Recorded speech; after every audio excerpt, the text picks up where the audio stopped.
ইংল্যান্ডের বিরুদ্ধে লজ্জার হার ভারতের। যে ম্যাচটা ভারতের আরামসে এক ইনিংসেই জিতে যাওয়ার কথা ছিল, সেই ম্যাচটা উল্টোভাবে ইংল্যান্ড আরামসে জিতে গেল। হয়তো টেস্ট ক্রিকেটের ইতিহাসেই প্রথমবার হলো যে একটা টিমের প্লেয়াররা দুটো ইনিংস মিলিয়ে পাঁচটা সেঞ্চুরি করার পরেও এইভাবে লজ্জাজনকভাবে একটা টেস্ট ম্যাচ হারলো। যেখানে অন্যান্য অপোনেন্ট টিমের কাছে ইংল্যান্ডের কাছে মাত্র দুটো ইনিংসে দুটো সেঞ্চুরি, সেই জায়গায় ভারতের কাছে দুটো ইনিংসে 5টা সেঞ্চুরি। তারপরেও এইভাবে লজ্জাজনক হার সত্যিই ভারতের টেস্ট ক্রিকেটের ইতিহাসে অন্যতম একটা লজ্জাজনক হার বলা হয়। খুবই খারাপভাবে শুরু হলো শুভমান গিলের টেস্ট ক্যারিয়ারের ক্যাপ্টেন হিসেবে শুভমান গিল এরার। তো এর আগে ভিডিওটা যখন বানিয়েছিলাম তখনই বলেছিলাম ভারতকে এই ম্যাচ জিততে হলে প্রথম কথা বুমরাকে বাকি বোলারদের সাথ দিতে হবে। যদিও বুমরা আজকে উইকেট পায়নি, সেকেন্ড ইনিংসে একটা উইকেট পায়নি বুমরা। প্লাস এটাও বলেছিলাম যে ভারতকে জেতার একটাই উপায়, সেটা হলো আজকের যেটা ফার্স্ট সেশন হবে সেই সেশনকে ভারতকে ম্যাক্সিমাম যতগুলো পারা যায় উইকেট তুলে নিতে হবে। আমি বলেছিলাম মিনিমাম 2 থেকে 3টে উইকেট তুলতেই হবে, তুলতে তো হবেই। সে জায়গায় উল্টো হয়ে গেল পুরো কেসটা।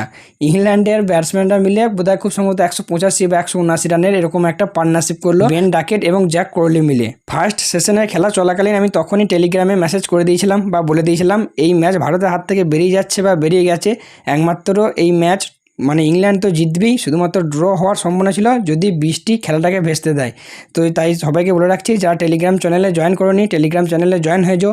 ডিসক্রিপশানে লিঙ্ক দেওয়া আছে, সেখানে সমস্ত আপডেট, বিভিন্ন ছোটোখাটো আপডেট তোমরা কিন্তু সবার আগে পেয়ে যাবে। তার সঙ্গে ক্রিকেট রিলেটেড নিউজ ও আপডেটের জন্য কিন্তু চ্যানেলটাকেও সাবস্ক্রাইব করে নিও। পাঁচটা সেঞ্চুরিও ভারতকে ব্যর্থ করলো এই ম্যাচ জেতা থেকে, যার সবথেকে এই ম্যাচ হারার পিছনে সবথেকে বড় দায় হচ্ছে ভারতীয় বোলারদের। সঙ্গে ফিল্ডিংয়ের তো কিছু কথাই হবেই না।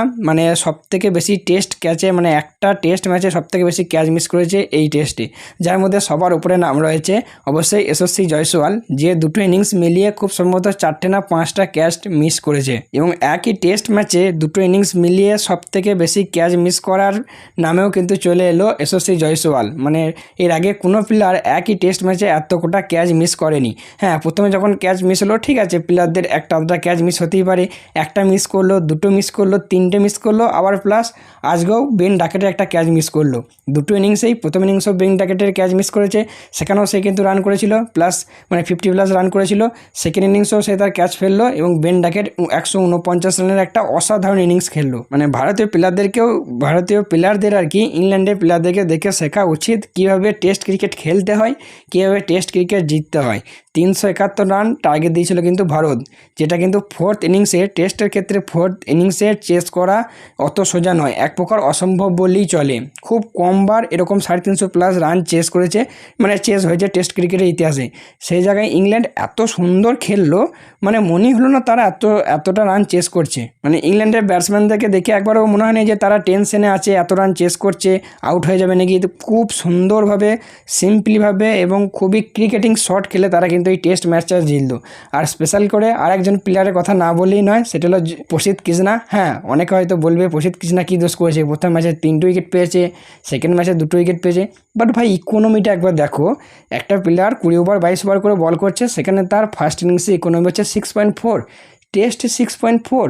আরে ভাই, অনেক প্লেয়ারদের বা অনেক বোলারদের ওডিআই এত ইকোনমি হয় না। প্লাস শুধু ফার্স্ট ইনিংস নয়, সেকেন্ড ইনিংসেও 6.1 তার ইকোনমি। টেস্টে কোনো বোলারের যদি 4.5-এর উপর ইকোনমি হয়ে থাকে, তাহলে সেই বোলারকে আমি অন্ততপক্ষে বোলার বলে মনে করি না। শার্দুল ঠাকুর ফার্স্ট টেস্টে ফার্স্ট ইনিংসে তারও 6-এর উপর ইকোনমি ছিল, যদিও খুব একটা বেশি বল করেনি, বাট তাকে আর 2-4 ওভার ট্রাই করানো যেতে পারতো। আজকে সেকেন্ড যে ইনিংসটা ছিল, সেই ইনিংসে যখন বল করতে আসে, তো শার্দুল ঠাকুরকে নিয়ে মাঝে মাঝে হাসিও পায়। আমি বুঝতে পারি না শার্দুল ঠাকুরের কী টাইপের বোলার। আজকে একটা ফেসবুকে পোস্ট দেখছিলাম, যেখানে একজন পোস্ট করেছে আর কি, যে শার্দুল ঠাকুর কীরকম বোলার আমি গত 10 বছর ধরে তার খেলা থেকে বুঝতে পারিনি। যেখানে বোলাররা এত ভালো বল করে, স্পেশালিস্ট ফাস্ট বোলাররা এত ভালো বল করে উইকেট পাচ্ছে না, হ্যাঁ, উইকেট পেতে ব্যর্থ হচ্ছে, রান খাচ্ছে, সে জায়গায় শার্দুল ঠাকুর এসে একটা নর্মাল ডেলিভারি করলো দুটো, এবং পরপর দুবেলা 2টো উইকেট নিল। একটা তো বেন ডাকেটের আউটটা তো তাও ঠিক ছিল, মেনে নেওয়া যায়। হ্যাঁ, সেখানে কিন্তু নীতিশ কুমার রেড্ডি ভালো ক্যাচ ধরেছিল, বাট হ্যারি ব্রুকের উইকেটটা, হ্যারি ব্রুক ফার্স্ট বল খেলতে এলো, লেগ স্ট্যাম্পে বল করলো, মারতে গেল এবং ক্যাচ। সেই সময় মোমেন্টামটা একটু শিফট হয়েছিল, হয়তো আশা করা হচ্ছিল যে ভারত ম্যাচে ফিরছে। বাট আমি যাদের সাথে খেলা দেখছিলাম আর কি, বন্ধুদের সাথে, তাদেরকে বলেই দিয়েছিলাম যে এই ম্যাচ ভারতের পক্ষে জেতা আর সম্ভব নয়। প্রসিদ্ধ কৃষ্ণা আজকে 2টো উইকেট পেয়েছে, 2টো উইকেটই ভালো, তার মধ্যে একটা বোল্ড ছিল। বাট প্রসিদ্ধ কৃষ্ণার বল যারা দেখেছো 2টো ইনিংস মিলিয়ে, অন্ততপক্ষে আমি যে কয়েকটা ওভার দেখেছি, হয়তো পুরোপুরি দেখতে পাইনি, বাট যে ওভারগুলোই দেখেছি সেই ওভারে একটা বলও তাকে আমি লাইন লেন্থে করা দেখতে পাইনি। সব কটা বাউন্স বল, শর্ট পিচে বল বা পিচের মাঝখানে বল ফেলছে এবং বাউন্স করছে। প্রথম ইনিংসে যদি আমরা উইকেট কোটা দেখে থাকো 3টে উইকেট পেয়েছে, এবং উইকেটটা দেখলেই বুঝতে পারবে সবকটা বাউন্স আর বলে উইকেট পেয়েছে। বাট এগুলো কিন্তু 50-50, সববার যে এই জিনিসটা বা এই ট্রিক্সটা কাজ করবে এটা নয়। যাই হোক, প্রথম ইনিংস থেকে মানে প্রথম টেস্ট থেকে ভারতের প্রচুর কিছু শিক্ষা নেওয়া উচিত বা দরকার, হয়তো শিক্ষা নিয়েছে। স্পেশালি বোলিং লাইন আপটা তো বটেই। এই বোলিং লাইন আপ নিয়ে 5টা টেস্ট সেঞ্চুরি করে, মানে 2টো ইনিংস মিলিয়ে 5টা সেঞ্চুরি করে যদি ভারত ম্যাচ জিততে না পারে, তাহলে হয়তো আর কোনো ম্যাচই জিততে পারবে না। তো আমার তো মনে হচ্ছে ভারতের অবস্থা ঠিক যেমনটা অস্ট্রেলিয়ায় গিয়ে হয়েছিল গতবার বর্ডার গাভাস্কার ট্রফি থেকে, ইংল্যান্ডও কিন্তু সেরকমই কিছুটা অবস্থা হতে চলেছে, যেটা আমার মনে হচ্ছে। ভারতের লোয়ার মিডিল অর্ডার ব্যাটিং সেটাও কিন্তু ঠিক করতে হবে, প্লাস বোলিং লাইন আপটা তো পুরোপুরি ঠিক করতে হবে। এইভাবে বল করলে ভাই গোয়া রান হারবে।